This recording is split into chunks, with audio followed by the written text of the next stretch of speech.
When you first hear the headlines about this so-called milk war, it sounds like just another technical trade dispute, the kind most people tune out because it feels distant from everyday life. Tariffs here, quotas there, negotiators arguing over spreadsheets.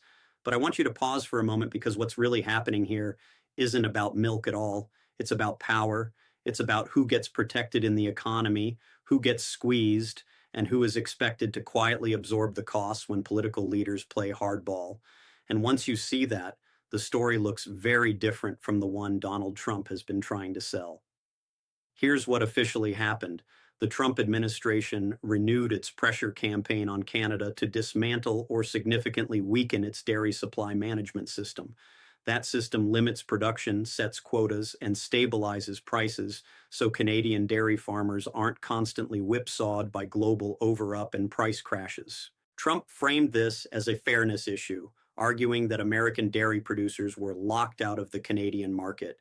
His trade team demanded wider access for U.S. milk, cheese, and other dairy products, backed by threats of steep tariffs and retaliation. In response, Canada's Prime Minister Mark Carney drew a bright red line. Dairy supply management, he said, was not on the table. Not as a bargaining chip, not as a concession, not now and not later. That refusal is what triggered the escalation you're seeing now.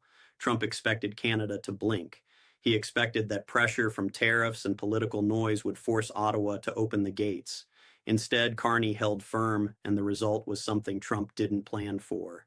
American dairy producers were left with massive surpluses they couldn't easily sell. Prices fell, storage facilities filled up, and suddenly the pain Trump promised would be felt north of the border started showing up in the American heartland instead.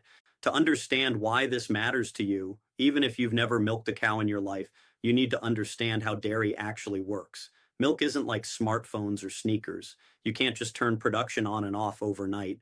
Cows don't care about trade wars. Farmers make long-term investments, take on debt, and depend on predictable prices to survive. In the United States, dairy farming has become increasingly dependent on subsidies, export markets, and sheer scale. When exports dry up, the system doesn't gently adjust. It crashes. Small and mid-sized farmers feel it first, and many never recover. Canada made a different choice decades ago. Supply management was designed to avoid exactly this kind of boom and bust cycle. It doesn't make farmers rich overnight, but it keeps them afloat year after year. It keeps rural communities alive. It keeps family farms from being wiped out by corporate consolidation. That's what Trump was trying to pry open. Not because American farmers were thriving and just wanted a fair shot, but because the U.S. dairy system produces more milk than it can profitably consume. And this is where the deeper story starts to emerge. Trump sold this fight as standing up for forgotten farmers. But when you look closely, what he was really doing was trying to export America's overproduction problem to Canada. Instead of fixing the structural issues at home, consolidation, debt, volatile pricing, he tried to shove the excess across the border. Carney's refusal didn't just protect Canadian farmers, it exposed how fragile the U.S. system really is. If you're wondering why this fight feels so intense, it's because dairy isn't just an economic sector. It's political symbolism. It's rural identity. It's about who leaders claim to fight for versus who actually bears the cost when policies fail. And as this story unfolds, you'll see that the real losers aren't abstract markets or foreign governments. They're people whose livelihoods are treated like leverage in a trade negotiation gone wrong. Now let's talk about how we got here because this didn't come out of nowhere. For years, American dairy production has been pushed to grow bigger, faster, and cheaper. Farms consolidated, herds expanded, debt piled up, and the entire system became dependent on finding somewhere else to dump the excess. Exports weren't a bonus anymore, they were a lifeline.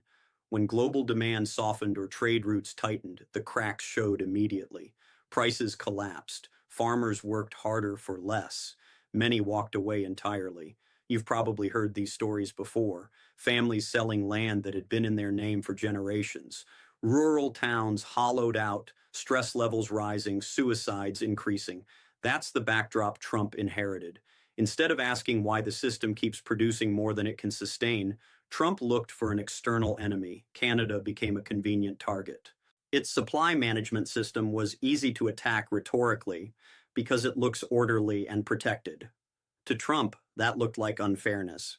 To Canadian farmers, it looked like survival. And to economists who study agricultural markets, it looked like a fundamentally different set of policy choices about risk and stability. When Trump slapped tariffs on Canadian goods and threatened more, he assumed leverage flowed only one way: bigger economy, bigger market, bigger stick. But leverage in trade isn't just about size, it's about dependency. American dairy producers depended on access to foreign markets to absorb surplus. Canada did not depend on U.S. dairy to feed its population. That asymmetry mattered, and Carney understood it immediately. What Carney did was deceptively simple. He refused to negotiate away the structure that keeps Canadian dairy farmers solvent. He framed it not as nationalism, but as food sovereignty, the idea that a country should be able to decide how it feeds its people and how it treats the farmers who do that work. That framing matters because it turns the debate away from abstract trade theory and toward concrete human outcomes. It asks a basic question you might want to ask too. Should farmers be forced into constant crisis just to satisfy international price competition driven by overpea production? Meanwhile, back in the United States, the consequences started piling up. Milk that had been produced for export sat unsold. Prices dropped further. Government support programs kicked in, but they didn't make farmers whole. They just slowed the bleeding. And the loudest voices demanding relief weren't small family farms. They were large industry groups lobbying for new markets, more access, and more political pressure on Canada. This is where Trump's so-called deal-making ran into a wall. You can threaten tariffs. You can shout about fairness, but you can't force another country to dismantle a system that works for its people if that country is willing to absorb short-term diplomatic pain to protect long-term stability. Carney made that calculation, and Trump didn't have a credible counter. If you're sitting there thinking this sounds less like a trade strategy and more like a policy failure at home, you're onto something. The milk war isn't revealing Canadian protectionism. It's revealing American vulnerability. It's showing what happens when an economy relies on endless growth without building safeguards for the people producing the goods. And that's not just a dairy problem. That's a pattern you can see across agriculture, manufacturing, and even services. As this conflict deepened, something else happened quietly. Canada began reinforcing trade relationships with partners who accepted its rules. Not because Canada wanted confrontation, but because predictability attracts cooperation. When you show you won't tear up your own systems under pressure, others take you seriously. And that left Trump with fewer tools than he expected, and American farmers caught in the middle of a fight they never asked for. And this is the point where I want you to really focus on who's being protected and who's being exposed. Trump framed this entire conflict as a battle on behalf of American farmers. But if that were truly the goal, the strategy would look very different. Instead of trying to smash through Canada's dairy system, a system explicitly designed to stabilize farm incomes, he could have asked why American farmers are forced to survive on razor-thin margins in the first place, why so many are trapped in cycles of debt, why consolidation keeps accelerating while family farms disappear. Those are hard questions. They require confronting corporate power pricing structures and the influence of large agribusiness. It's much easier to point across the border and yell unfair. What Carney did, intentionally or not, was hold up a mirror to the U.S. model by saying dairy is not on the table. He was saying something deeper. He was saying that markets are choices, not laws of nature, that governments can decide whether farmers live with constant volatility or with some degree of certainty, and that decision reflects values. Do we treat food as just another commodity to be traded at the lowest possible price, or as a public good tied to communities, land, and long-term resilience? You might hear critics say Canada's system raises prices for consumers, and yes, Canadians do pay slightly more for some dairy products, but the trade-off is stability. Farmers aren't wiped out every time global prices dip. Rural communities aren't hollowed out as quickly, and taxpayers aren't constantly bailing out an industry that's structurally designed to fail. In the US, low shelf prices are often subsidized invisibly through government programs, emergency payments, and the quiet social cost of farm bankruptcies. Trump's tariffs didn't change that reality, they intensified it. When access to Canada didn't materialize, the surplus stayed home.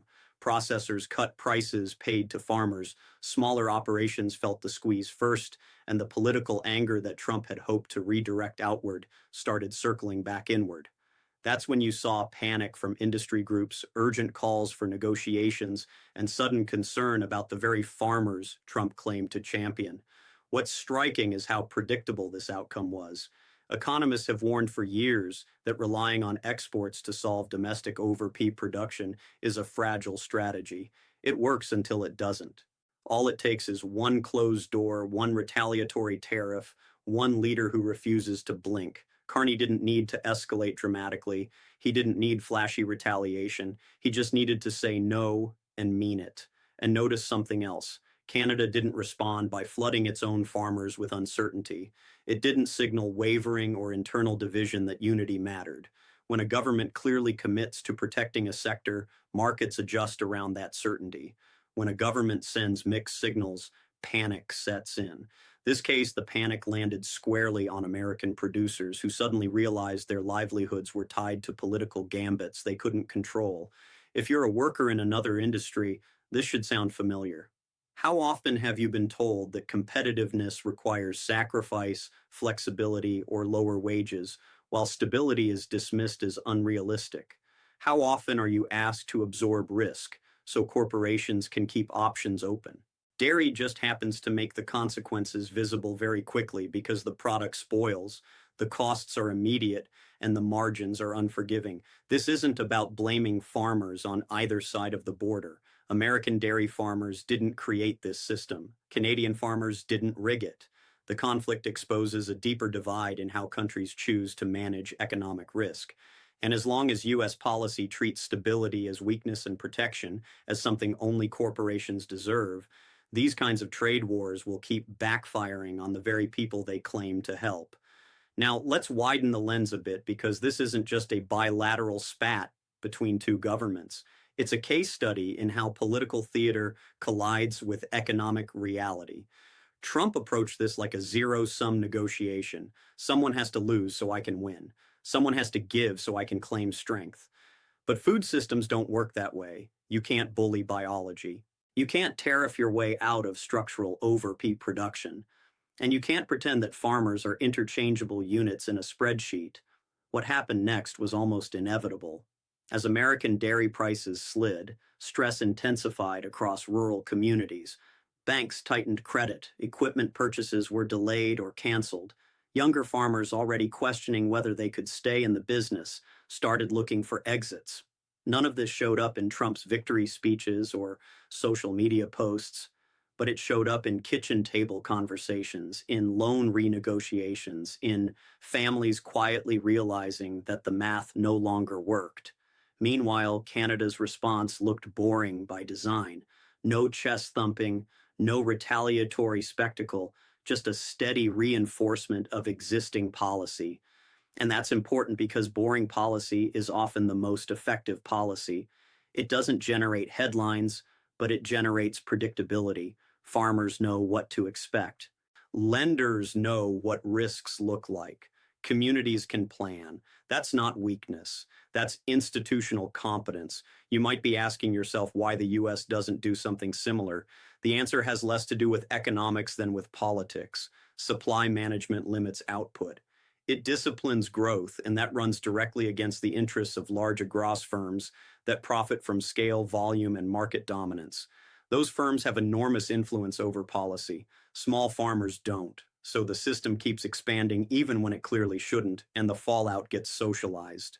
Trump didn't challenge that power structure. He worked around it.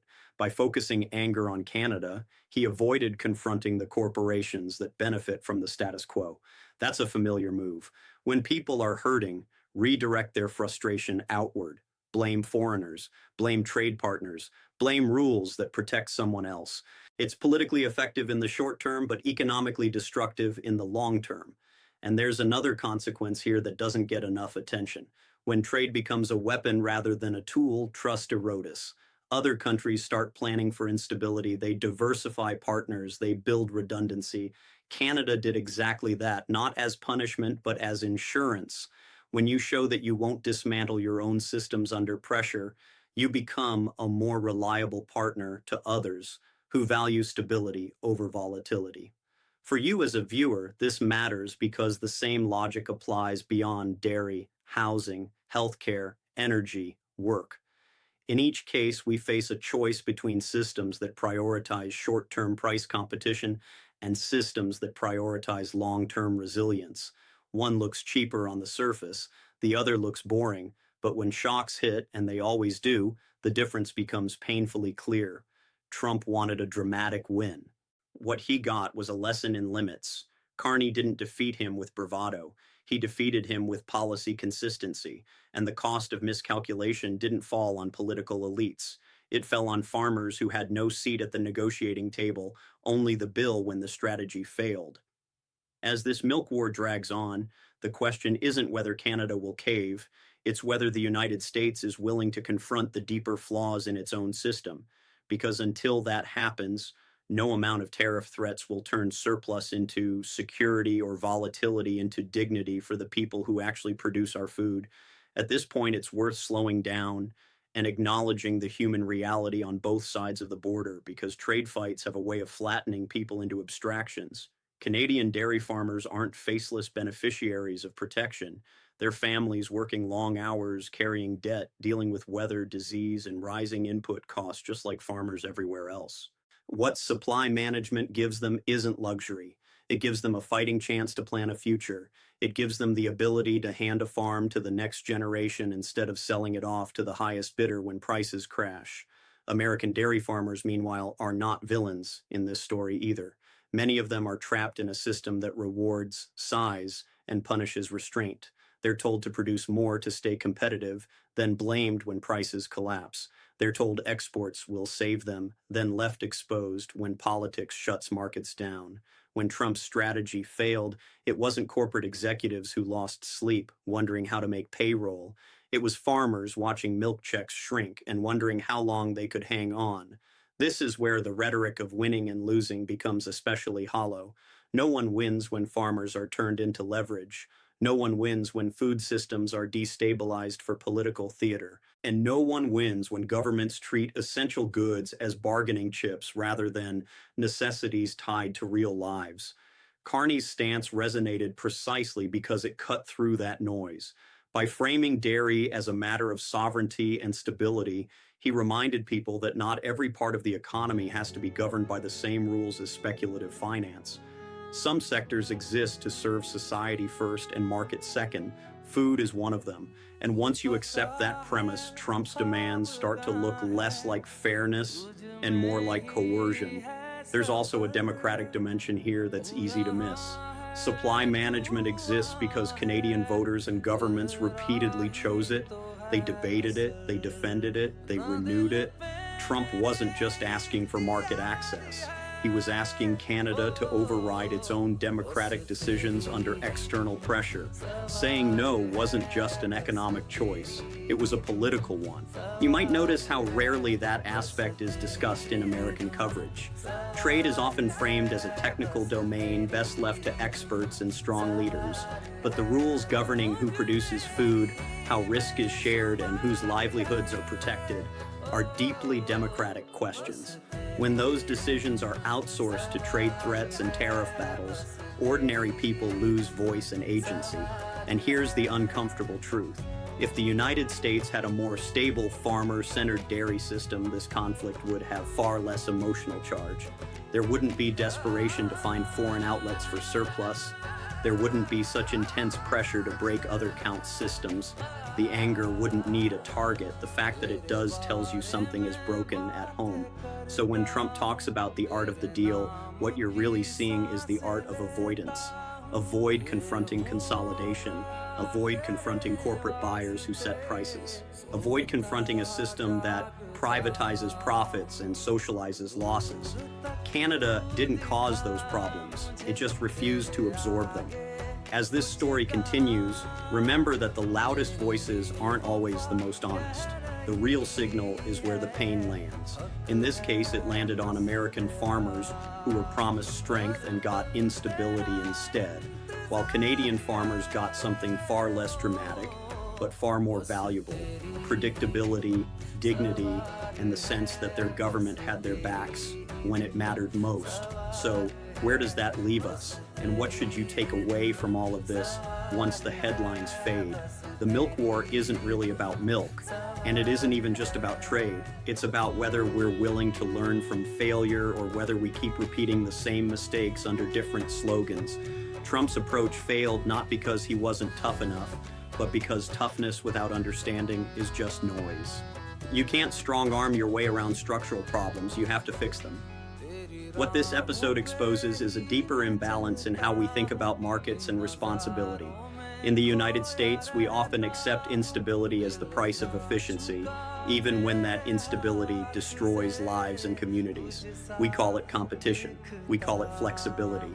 But when the consequences show up, bankruptcies, bailouts, mental health crisis, we act surprised. Canada made a different choice in one sector, and that choice insulated its farmers from a shock that rippled painfully through the US system. That doesn't mean supply management is perfect or that it can be copy-pasted everywhere, but it does force an honest question. What is the purpose of economic policy? Is it to maximize volume and short-term price signals, or is it to support people who do socially essential work so they can live with some security and dignity? If you care about workers, about communities, about the long-term health of democracy, that question matters far beyond dairy. There's also a warning here about leadership. Real leadership isn't about dominating the other side. It's about understanding leverage, limits, and consequences. Carney didn't posture. He didn't escalate. He simply refused to sacrifice his farmers to solve someone else's political problem. Trump, by contrast, treated farmers as proof points in a narrative of strength. And when that narrative collapsed, it wasn't him who paid the